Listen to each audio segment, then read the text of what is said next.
Okay, so let's go for the last maybe 40 minutes of the presentation, maybe less. Try to be quick. We all need to have lunch. So my final item will be about this particular example that it shows. Is just one example of optimization applied to a smart grid problems. Again, if I had more time, I would have talked about the current applications, because this is very prospective. What I'm going to show you, it's let's say futuristic, but there are already many very useful applications of optimization in the power systems today. Most importantly, the unit commitment and dispatch problems, which I could tell you about if I had a bit more time. So let's keep about how people actually use these optimization tools today in the industry, and move to how they could maybe use it in the future. But again, it's very prospective. Okay, it doesn't work like that today.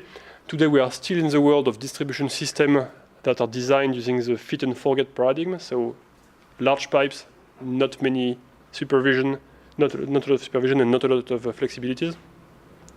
And if we move to the world where we're going to have to deal explicitly with congestions and make sure they don't happen by measuring things, making decisions, and then sending orders to flexible customers, then this is a way to do it. Okay, so the notions I want to introduce are the following. So we introduce a set of devices, which is really anything that has electricity flowing through it. So basically, either a generator, so a PV panel, or a load, or a cable. And that's our system will be composed of devices. And devices have terminals. So terminal is a port through which power flows. So if you look at the PV panel, it has one port, which is a port through which power outputs the panel and is injected into the system. A load also has one port, which is the port through which power is withdrawn from the system. And a cable is a device with two ports, one where the power flows in and one where the power flows out. So it's a very natural definition of what a terminal is. And then finally, we have a set of nets, and a set is where terminals meet. So if you have, I don't know, a house could be a net where you have one terminal, which is one end of the cable that feeds your house. So that's one terminal. And then you have several terminals, one for your PV panel, one for this particular load, and so on and so forth. So a net is just a connection point where terminals are meeting. And the property of a net is that the sum of powers that flow to it should be zero. Okay, a net is balanced. What we're trying to do here is to decide of the consumption or production or storage input-outputs of the appliances.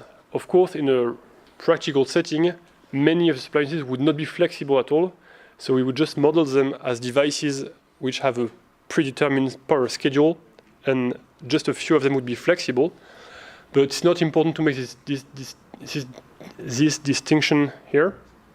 So we just have a set of devices, and what we want to do is to plan the generation or consumption of all these devices, keeping in mind that some of them will actually have no flexibility, but it doesn't matter as far as the mathematical modeling is concerned.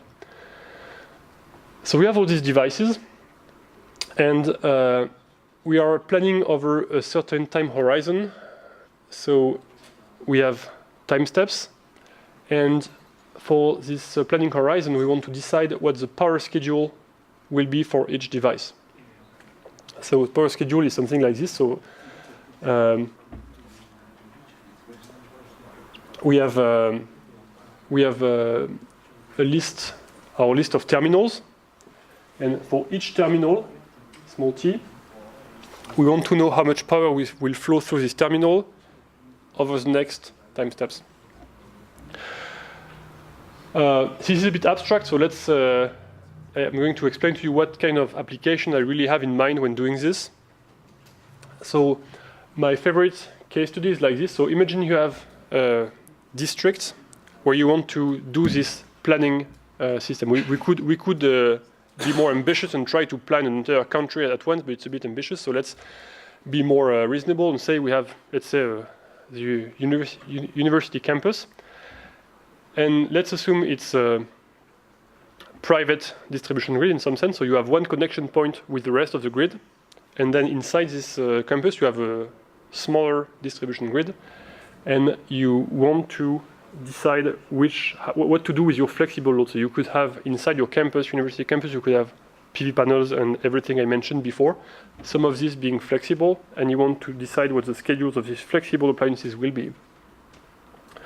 This part is not very important here, so it's there could be different players. So if it's just one university, they manage all the economics of the campus at once. But it could be a situation where we have some kind of smart neighborhood, a smart community, whatever. So a place where you have players which have different wallets, basically. So it's important to consider money exchanges between them.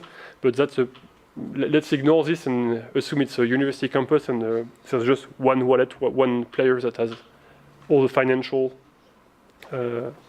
gathered for all the appliances. So the constraints we are giving ourselves here is that we don't want to do centralized solving. So one way to do this would be, okay, we have our campus and we have one computer somewhere that knows everything about the campus. Okay, the capacity of the lines and the availability of power, so how much sun there is currently and how much power can be generated by each PV panel given that sun. And this, I don't know, if you have a thermal load, for instance, you want to cool a building or heat a building, you need to know the physics of this building and which temperature people need, and you need to know that this building, there is nobody in there, so we don't need to heat it. Okay, one way of doing it would be to gather all this information in one computer and decide the schedules. That would be doable. And it's probably more doable at a campus scale than at a country scale. But we will deliberately not do this and try to make it work with a distributed architecture, hoping that it will have better properties than the centralized architecture, especially in terms of scaling up if we want to move this from the campus scale to the country scale. And the question is, so if we remove the option of centralized solving, really we have two options, which is today's option, no cooperation. So each customer has its own constraints. So in this building we have we can withdraw at most 30 kilowatts, for instance. And do they do better when they have? Okay. Okay. And the question is whether the schedules that we're going to compute for our players will be better if we have this coordinated solving. And by coordinated here, I mean coordinated in a distributed fashion and not in a centralized fashion. Can we get to a better power schedule than if we had optimized each of the players individually? And the method we're going to use is the ADMM method. So it's the alternating descent multiplier method. I can't really explain to you the mathematics of it, but I'm going to give you a feel of how it works. And if you want to know why it works like this, you have to delve into the mathematical details. So I'm not going to explain the method to make you a general presentation. I'm just going to show you how it behaves in this particular example. So we have all our devices which have their own internal constraints. So for instance, for a PV panel, it would be I can produce power between 0 and some maximum power which is allowed by the sun, okay, which is 0 at night and something non-zero if the sun is shining. If the constraint is, if your flexible load is maybe the heating system of the building, the constraint would be something like temperature should always remain between 17 and 20 degrees, something like this. So each device has internal constraints that do not need to be shared with the rest of the world. It's just the device knows their constraints. Now, as I said before, very important thing. For each net, so each connection point where you have terminals, the physics imposes that the total power injected should be 0. Okay, if power flows in through a net, it has to go out through other terminals of the net. And the last element of this setup is we assume that each device has its own objective function, which is going to help us determine what we mean by an optimal solution. So this, of course, depends on the device. So for instance, for a PV panel, basically it's free energy. So the objective of a PV panel is to be curtailed as little as possible. Basically, we want to produce as much energy. So probably it would lower congestions into the grid on sunny days to produce 0 power. But of course, it's stupid because we want to produce power, and it's the reason why we created the solar panel in the first place. So the objective function of a solar panel could be to produce as much power as possible. The objective function of, let's say, a battery, for instance, could be to operate as little as possible because, of course, the battery is useful, but if you use it all the time, first, there will be wear and tear, so the battery will age, basically. And secondly, if you put 1 kilowatt hour inside the battery, you will not get 1 kilowatt hour in the end because there will be losses. So a battery is a device that's probably its objective would be something like not use me too much. And it's like this for every device, so you can have a list of flexible devices as long as you want, and you need to create an objective function for each. And the tricky part is that if you want to find something which is overall optimal, you have to build a single objective function. So as a mathematician, you could say, well, it's very easy, you just have to sum them all. But it's actually not as easy in practice because they might not be, they might not have the same dimension, physical dimension. If they were all expressed in euros, yes, we could sum them easily.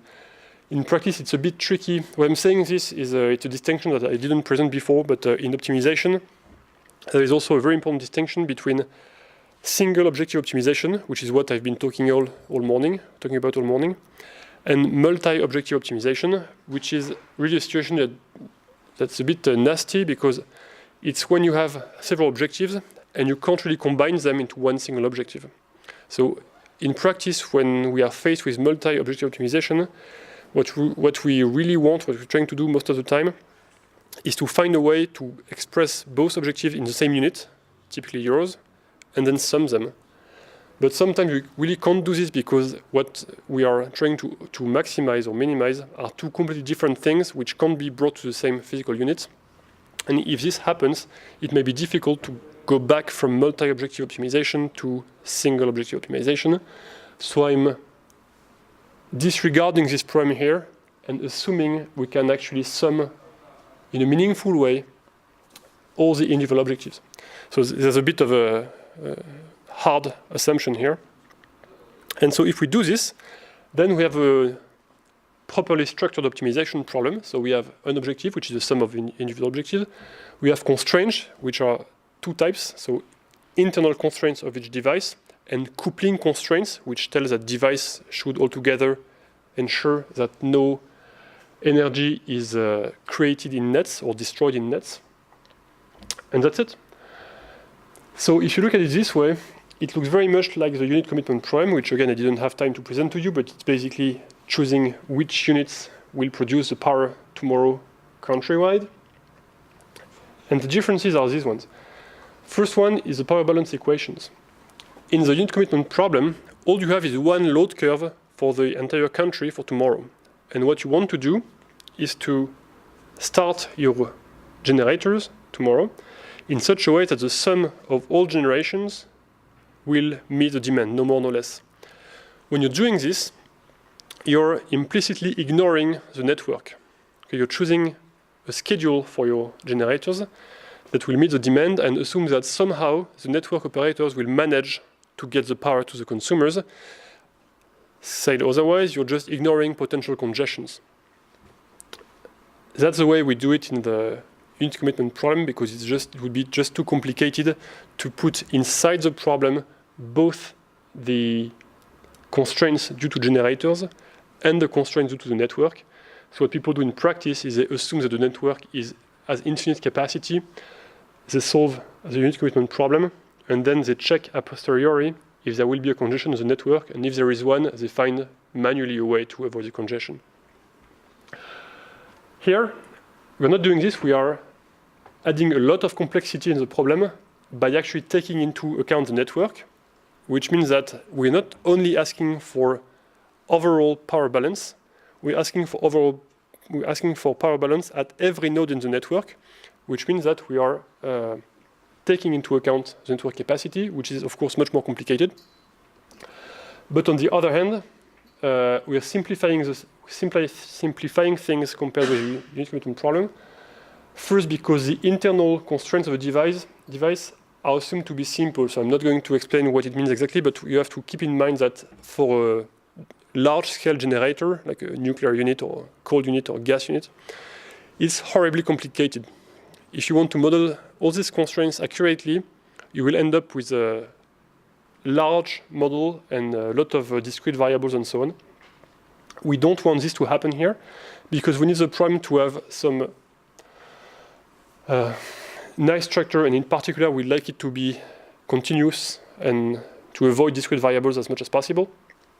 So that's why we need the device constraints to be relatively simple. And again, we are looking to solve this using a distributed algorithm, whereas in the unit commitment problem, it's generally, not always, solved using a centralized algorithm. Okay? So let's, I need to introduce a few more notations here. So for a device D, so it's like a PV panel, let's see that just P index D is the schedule of this device. And for a net, so net is composed of terminals also like a device, and we also introduce the notion of a power schedule for a device. So Pn, it's a vector for each time step. And what we want is the sum of all the coordinates of Pn to be 0. That's the power balance for each node. That's what I just said. So we will denote this by Pn bar, so it's the mean schedule of a net. And that's why you're happy that we talked about Lagrange theory and duality before. We also introduce the Lagrange multiplier for each net, which is the multiplier associated with the constraint that the sum of power should be 0. So basically what I'm saying here is that the method, the ADMM method, will consist essentially in dualizing this balance equation on each net, which means that since we are dualizing it, we are removing it from the constraint and moving it into the objective somehow. Which also means that since we're removing the coupling constraints, what used to be one large optimization problem divides into a multitude of small problems for each device. So what duality is doing really, it's splitting one large problem into a multitude of very small ones that can be solved in parallel. So far it looks like it's a miracle because one big large problem is a problem, and very, very small ones that can be solved in parallel seems much faster to solve and easier. Of course, there is a cost to this. The cost is that you have to do it several times. So there will be one value of the multipliers. For this value, each of the local problems, all the devices will solve their local problems. And then we'll try new values of the multipliers. It's what we saw before when we were iterating on lambda and mu to solve the dual problem. You will choose different values of multipliers, try them, and after you found the proper value of the multipliers, then you're done solving your initial problem. So that's a bit abstract. Let's go.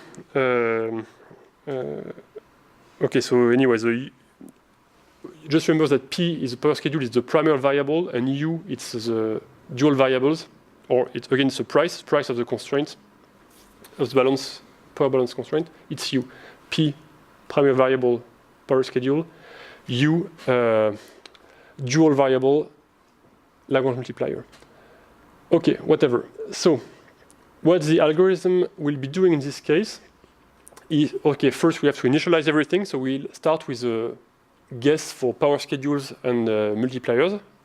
If you have a good guess, it's better, of course, but it's not really necessary. And then what we do is that with all devices, as I said before, solve a local problem. Now, the local problem is like this. Of course, you can't understand why this equation is like this because you didn't go into the details of the ADMM method, but it's not very important. What you need to see is that there is a lot of similarity with what I explained before about the duality theory. Each device solves a problem in which it has its internal constraints. So that's nobody else needs to know about this, but this device knows that it can do or cannot do certain things because it has its own internal devices, constraints. Then you're minimizing the local objective of the device, which is what it would do if it was completely ignoring the rest of the world. And then there is something which is not same as in the duality theory because it's a bit different, but anyway, it's not important. It's a variation of the duality theory in which the multiplier appears. So again, the exact formula has no importance. What's important is to understand that when you dualize the power balance constraints, they disappear from the constraints, and so your problem, which used to be one large problem, becomes a multitude of small problems. Each of these problems has to be solved several times for various values of the multiplier. And the problems that solved locally looks very much like the local problem, like the, let's say, individual problem, except that the objective is a bit changed because it's the sum of the individual objective and some strange term that involves the Lagrange multiplier. Okay, and so what happens is that we need to update the multiplier.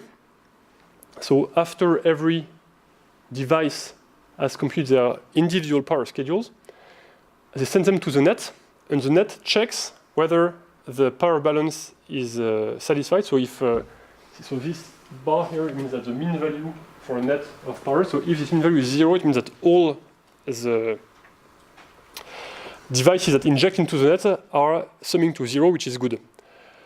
And so if it's not 0, we have no update rule to change the Lagrange multiplier, which in this case is a very simple update rule.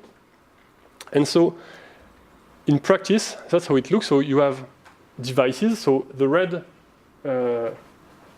circles here are the terminals of devices. So here you have the devices that inject into the net. Here another device injects into the net, and so on. So what happens is that this device, which may have another terminal here with another net, I don't know, this device here has received from this net, and maybe from the other net it's connected to, the Lagrange multiplier. Based on this, it will compute its local schedule. And then it sends back the schedule to the net. Now the net waits that he receives all the schedules of all the devices connected to that net, check if the power balance equation is satisfied. If it's not, it sends new Lagrange multipliers and so on. And so we iterate like this, and it's completely distributed. So the only communication that we need is between a device and the net it is connected to. So there might be one or two nets for a cable with two nets, for instance.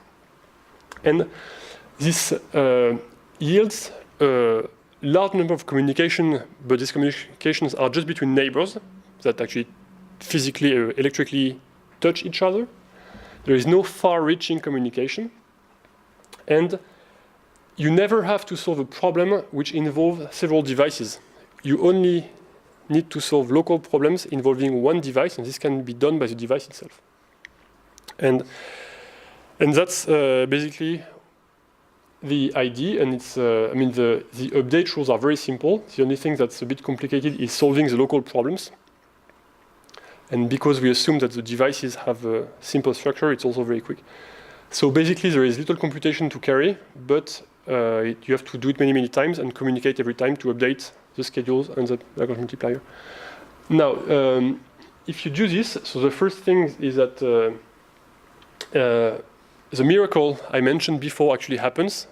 For the theory tells us that you should do it, but it's always nice to see in practice. That is to say, after this thing converges, all the power balances at all nets is 0. And again, it's incredible because we never enforced explicitly the power balance anywhere in the equations. It's the magic of the duality theory that by solving only local problems and finding clever dual variables, you end up satisfying the coupling constraints everywhere, in spite of the fact that you've ignored these constraints in all solving process. And now from the application viewpoint, we get what we hoped, is to say the algorithm exhibits cooperation behaviors between customers. And the kind of current behaviors we can see is like this. So for instance, the first one we can observe is that, okay, if you're in a setup where reselling energy to the grid is not well paid, so that's the case in Germany, for instance. So if you produce solar power and sell it to the utilities, they will not give you a lot of money for that. But when you, as a customer, buy power from the utility, it's going to be expensive. In France, it's the opposite. In France, we don't pay much for the electricity, and we get paid much for the one who produce. But in the case where the prices are like in Germany, it's interesting to self-consume as much of your generated power. And so this system makes it possible to exhibit behaviors such as this, where people who need to consume power, but they don't really care when they consume it because the load is flexible, they will tend to place their consumption time at times where their neighbors are producing, which will avoid, from the viewpoint of the entire campus, which avoid selling back electricity to the grid, to the utility, at a cheap price. Another kind of behavior you can observe is this. So let's say one customer has a battery, which again happens sometimes in Germany because also of this price difference, which incentivize people to buy battery to store their PV electricity so they can consume it later. So if they have these kind of batteries, they will use them for their own purposes. But sometimes the battery is just there doing nothing because that particular consumer that bought the battery doesn't need to operate it.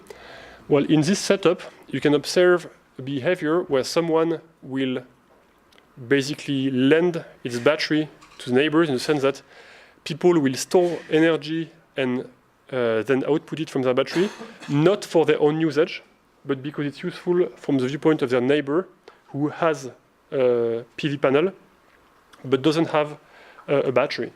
So it's a way of cooperating between people who have generation and people who have batteries. Of course, I should have started by this because it's the simplest thing, but if you have various customers and they all decide by themselves when to consume, you can end up in situations where, like the one I mentioned about electric vehicles, where everybody comes home at 7 p.m. and they all recharge their vehicle at the same time, which is bad from grid viewpoint.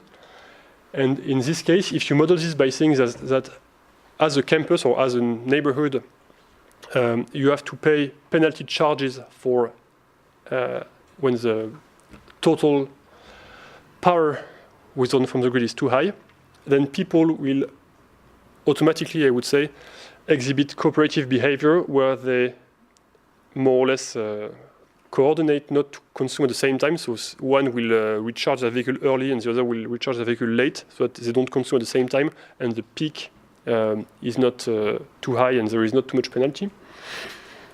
And other things like this. So basically that's what I wanted to say about this method. And I'm probably running out of time anyway. So the ADMM method is interesting in the fact that it allows to exhibit complex behaviors which we would have got with a centralized system. Okay, if we had gathered all the information into a central computer and solved it with a solver, we would have gotten the same results basically. But the nice thing is that all these results are obtained through peer-to-peer interactions. That's what I think is a nice element here. All those things would not be really surprising if we had obtained them using centralized optimization, but it's nice to see that we can obtain them through peer-to-peer cooperation. Now, of course, it doesn't work as well as we would like it to work, and there are problems with convergence, which is not fast enough, and communication is just local, which is good, but it's still a lot of communication. So if you're using depending on the communication channel you're using, it's maybe excessive to communicate that much. So anyway, there's more research in it, but it's just, and again, it's very futuristic because today we're just starting to have enough sensors to measure what's happening on the distribution grid. We're just starting to have new communication channels. Customers who have flexibility in their loads and generators are not very numerous. So this is all futuristic, but it's the kind of words we are going to currently. And as a last word before we go to lunch, I just want to advertise that we are currently looking for a postdoc. So we have secured funding for 2 years. And I do belong to an electrical engineering lab, but this postdoc is actually a collaboration between us and the laboratory of communications and computer science. And the postdoc will be located in the computer science and communication lab. And it's just a collaboration with the electrical engineering lab. So it's really not a postdoc for an electrical engineer. It's a postdoc for someone who knows about distributed systems, communications, networking, and so on, and who would like to work on a smart application. So there is, okay, we will teach the candidate enough about power systems to do their job, but I'm not asking for someone with a lot of skills in power systems. I'm asking for someone who actually who has strong software development skills, in particular in distributed systems. And so if you have any interest for this, or if you know any people who could be interested, please contact me, because we have this funding available, and we're looking to hire in the coming months. So it could start in September or something like this. That's it for today, and enjoy your lunch. Thank you.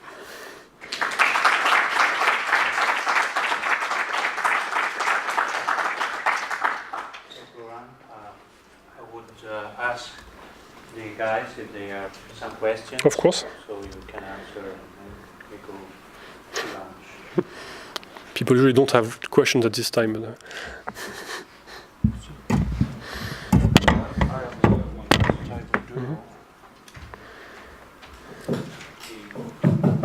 Okay. There is one question. Can circulate around this and use it. Thank you. So Turn it on. Turn it on. Okay. Yes. So my question is related to the modeling part. It's something that you said you didn't want to talk about, and it's exactly what I'm interested in. Sorry. But, on the devices, you said that we assume the constraints are simple. yes. They are, in fact, they are not. And I wonder what kind of strategy do you adopt to make in this for your devices to make something complex to become something simple? Yeah. Okay. So there are two things you can do. One is to sacrifice some of the accuracy of modeling the device itself. And the other is, okay, I really need this device to be modeled properly. And then you put some, let's say, non-convexity or some discrete variables in your model, which means that you will be out of the mathematical assumptions for the ADMM method to converge.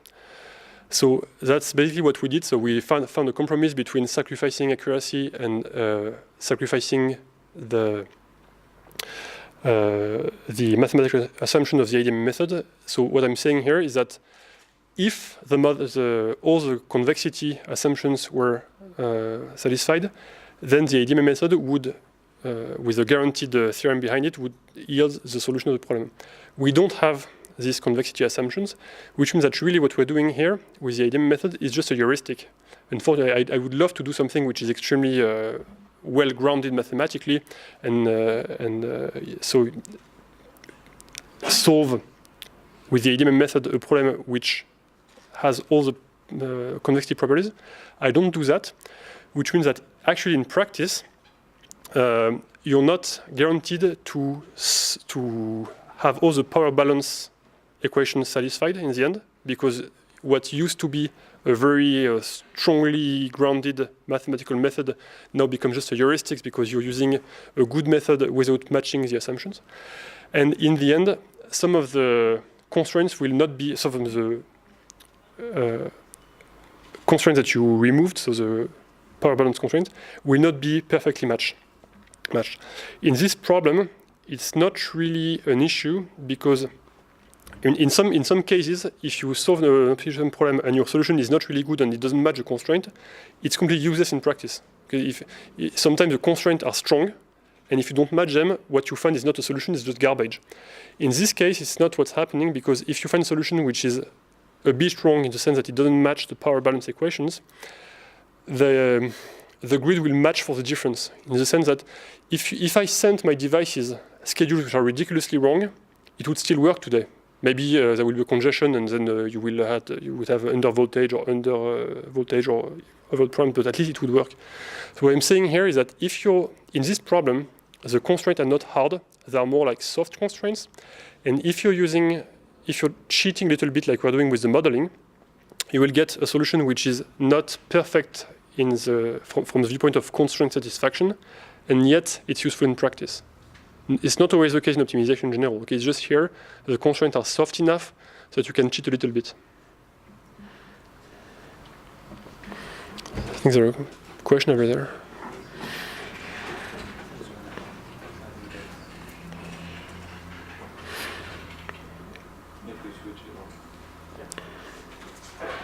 Hello. I'm Giovanni Hisci from University of Ferrara, and I would like to ask you, have you looked into the game theoretic perspective of this kind of problem? And if it is so... Into the what, sorry? Into which perspective, sorry? Yeah, game theoretic perspective. Oh, game theoretic, okay. Yeah. Mm-hmm. And if it is so, does this solution correspond to any specific equilibrium? Yeah, it's a good question. So, okay, I think game theory is an interesting viewpoint on these problems. We didn't do it. It's not really my field. I mean, I'm from optimization, which has strong connections with game theory, but still it's not what I know. So I would be a bit embarrassed to try to use this theory which I don't master. Honestly, I think what I'm showing here is probably not the way it's going to be used in practice. Okay, because if all the devices belong to the same actor, probably we can get rid of the game theoretical aspect because it's just one actor really. There is no gaming. But so that would work for a campus. If we looked at a larger situation with different actors who have different finances, then we would have to go through this gaming question. So is it possible? If people cooperate, it means that someone will probably provide something to the other. In my example, where someone has a battery and helps the other one who has a PV panel, the guy who has a battery could legitimately ask for a reward because it helps the other one. And then it becomes much more complicated. So the way I'm saying that this system could probably not be used as it is in a larger setting, in particular because of the gaming issue that you're raising. So it's let's say it's the first step, but it's definitely not how it would be implemented in practice. You need some financial compensation for people who help each other, which doesn't appear here.